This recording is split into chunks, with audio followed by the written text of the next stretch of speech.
Party की आपकी बड़ी बैठक थी, अधिवेशन था जी। और आपने पंचायत चुनाव और विधानसभा चुनाव में मजबूती से उतरने का ऐलान भी किया।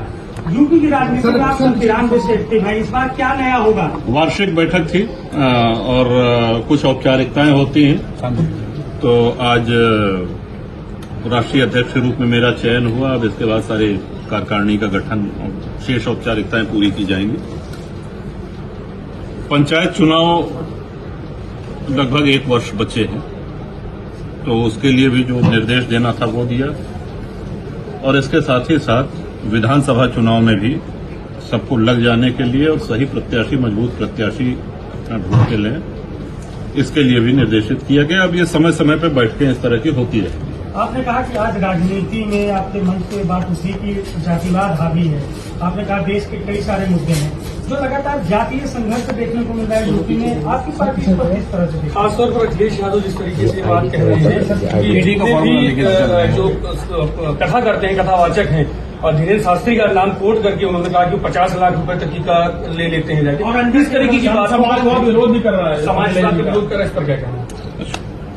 देखिए, जो भी श्रद्धेय कथावाचक हैं,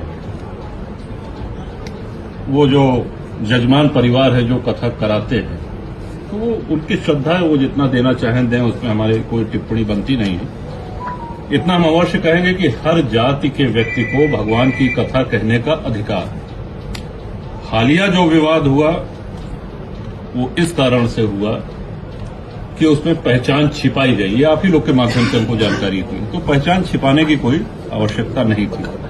दूसरा, ये 2 लोगों का झगड़ा है, एक वो कथावाचक महोदय और दूसरा वो जजमान परिवार जो कथा करा रहा था। लेकिन इसको ऐसा रूप देना कि पूरे प्रदेश में जातीय विष घोला जाए, इसके हम खिलाफ हैं और इसका विरोध करते हैं। अखिलेश यादव जिस तरीके से उनको सम्मानित, हम किसी का किस तरीके से देखते हैं? सम्मानित हम सबको करते हैं, सम्मानित करा, अच्छा किया, लेकिन फिर वही कहेंगे कि हर जात के व्यक्ति को भगवान की कथा कहने का अधिकार है और हमारी संस्कृति रही है।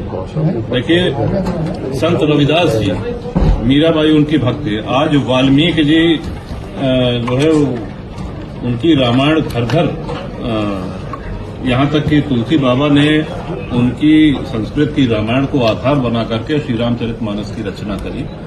तो कितना सम्मान है वाल्मीकि जी का। तो सनातन में जातिवाद था नहीं, किंचित कारणोंवश बाद में आ गया है, और हम सब लोगों को इसका निदान, इसका विरोध करना चाहिए। इस समस्या का निदान होना ही चाहिए। जहां तक बात हमारी व्यक्तिगत है और जनसत्ता दल की है, तो हमारा जातिवाद में कोई कभी विश्वास नहीं रहा है। 32 वर्ष विधानसभा में हो गए हैं, कभी भी जातीय आधार पर हमने कोई निर्णय नहीं लिया।